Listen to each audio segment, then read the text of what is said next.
Hace unas semanas hablaba de intentar que los libros que tengo en casa tengan sentido. Y creo que esto también implica una parte un poco más incómoda de tratar. Porque no solo se trata de leer los libros que tenemos pendientes, sino también de aceptar que hay libros que, aunque compramos con toda la ilusión, ya no encajan con nosotros y eso no hace más que ocupar espacio. Así que hoy quería seguir con la idea de vídeos anteriores, ya que creo que es sano y necesario sacar libros de la estantería. Libros que no cumplieron las expectativas o que simplemente ya no casan con nosotros. Y bueno, no hago más que ver vídeos de bookfluencers que mantienen libros que no les gustaron nada. Y creo que eso, aunque no nos demos cuenta, nos inculca la idea de que debemos aferrarnos a algo material aunque ya no conecte con nosotros. Parece que deshacerse un libro es un pecado, cuando en realidad es dejar espacio para otro que sí nos llena. Lo digo también desde la experiencia, Porque mantener ese libro es como formar parte de algo y sentirnos conectados con otros lectores. Pero con el paso del tiempo me he dado cuenta de que para mí es más importante ser fiel a mí misma y a mis propios gustos. Que creo que sí que es algo básico, pero párate a pensarlo. ¿Cuántas veces lo has hecho tú sin darte cuenta? El quedarte con un libro que realmente te ha sido indiferente.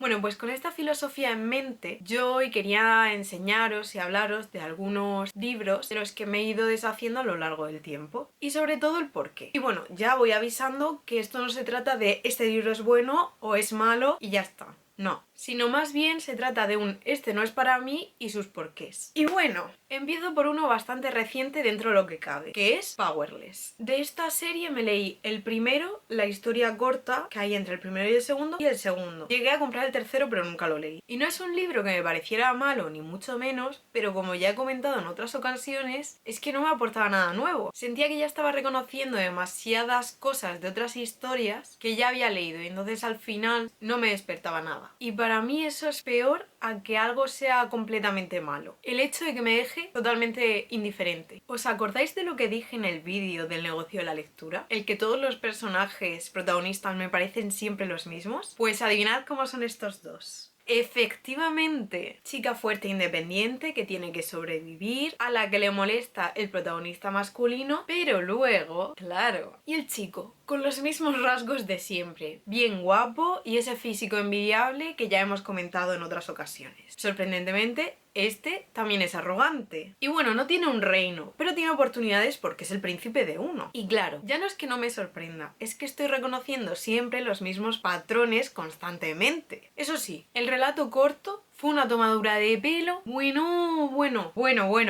Desde mi punto de vista es que no aportaba absolutamente nada. Adina, no me acuerdo cómo se decía, es que para mí era un personaje totalmente secundario y vale, tenía buena relación con Paedin, mejores amigas, pero no llegué a conectar con ella. ¿Me dio penilla? Pues por supuesto. Pero para mí no merece la pena gastarse el dinero en ese libro para lo que te ofrece. Continuamos con El Reino de los Malditos. Con esta trilogía tuve una relación un poco rara. El primero me pareció correcto, con sus peros, pero bueno, normalmente yo con los primeros libros de una serie suelo ser un poco más benevolente porque creo que la cosa puede cambiar un poco más adelante. Y bueno, como libro introductorio ya digo que está bien. Me lo leí bien y pensé que podía mejorar. Sí, claro, en su momento a mí me llamó la atención la temática, que va de brujas y príncipes del infierno que representan los pecados capitales. Bueno, pues yo al menos pensaba que iban a ser unos egoístas apañados, incluso Wrath,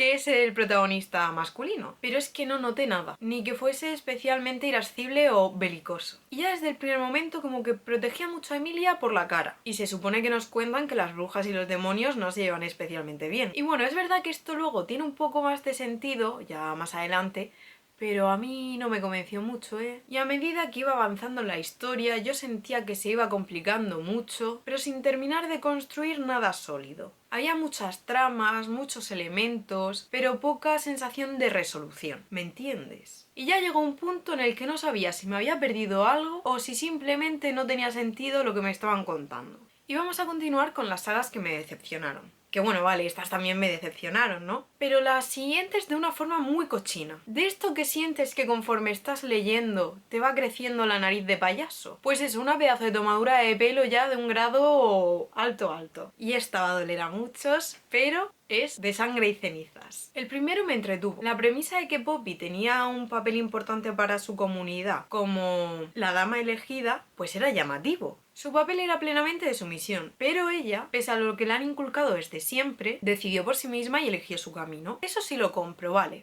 Pero hay ciertas cosas, como el hecho de que su guardaespaldas le enseñe a pelear y a defenderse, que no me cuadran mucho. Pero bueno, finjamos que eso no ha pasado, que no existe, que no es raro y ya. El resto de la trama fue bien, pero tampoco me marcó especialmente. Y al continuar, sentí que la historia avanzaba muy poco. El segundo libro ocurre como transición, de camino a otra parte. Y recuerdo que sentí que no ocurrió nada. 3 o 4 cositas contadas y ya. Y claro, la parte importante al final del libro, para que tú vayas y compres el siguiente. Anda que no son cucos. Y además todo empezó a centrarse mucho en la relación, pero no en el desarrollo de personajes, sino en que estaban constantemente horny.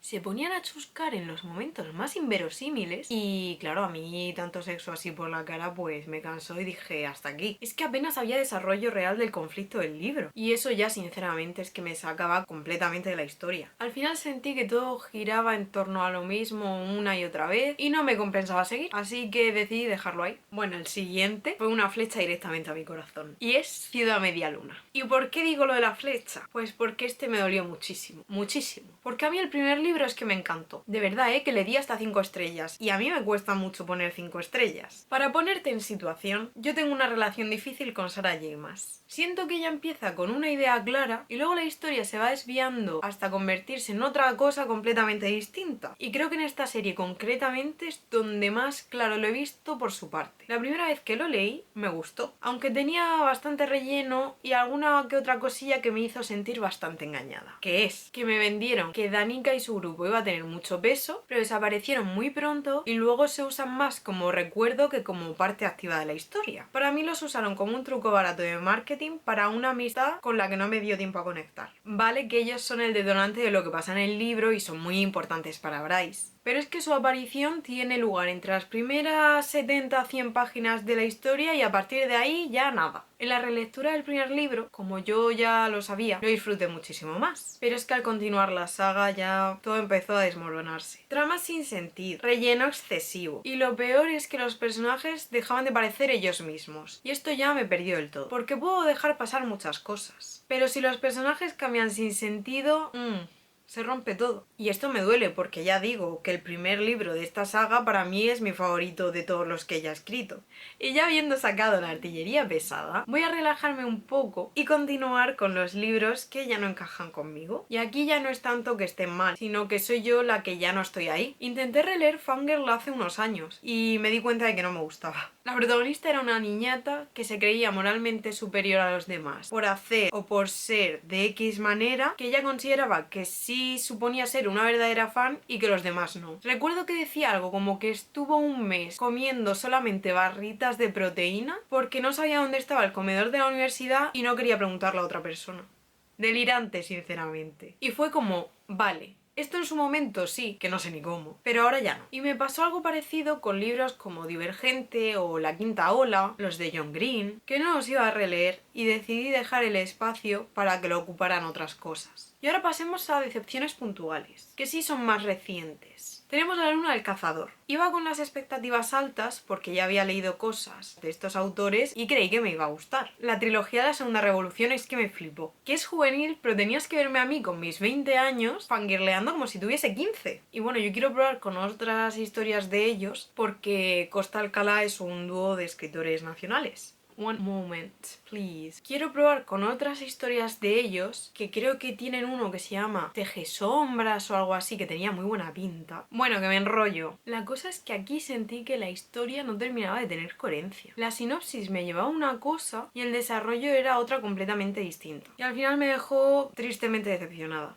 Los claustros. Este directamente fue una experiencia extraña. Sentía que había mucho relleno y que lo importante no estaba bien desarrollado. Había momentos en los que yo pensaba, igual soy yo, pero no me estoy enterando. Creo que había mucho ruido y pocas nueces. Todos se daban el pisto de ser grandes historiadores, saber muchas cosas y tener vibes Dark Academia. Pero luego nada. Investigaban sobre unas cartas de tarot muy antiguas y la trama giraba en torno a una chica que estaba estudiando el doctorado y consiguió una beca para trabajar en un museo de reconocido prestigio, creo que en Nueva York, no recuerdo, donde acaban estas cartas y tienen que estudiarlas. Pero luego todo esto pasa a un segundo plano y se convierte más en una historia de personajes que realmente te dan igual porque ni te caen bien ni has sabido nada de ellos durante el resto del libro. Y bueno, ya al final me estaba desesperando, yo no entendía qué estaba leyendo y sentí que era un poco vendehumos, la verdad. Luego están los thrillers tipo Alguien está mintiendo y La cabaña. Estos más juveniles. Y bueno, es que con este tipo de libro me he dado cuenta de que no son para mí. Tiene una premisa muy llamativa, tipo Los 10 negritos de Agatha Christie, con un crimen imposible en una habitación cerrada donde solo estaban X personajes. ¿Y quién habrá sido? Y considero que son un poco fraudes, porque te venden lo que no es. He leído algunos de este tipo y es que al final me sentía bien engañada. No me digas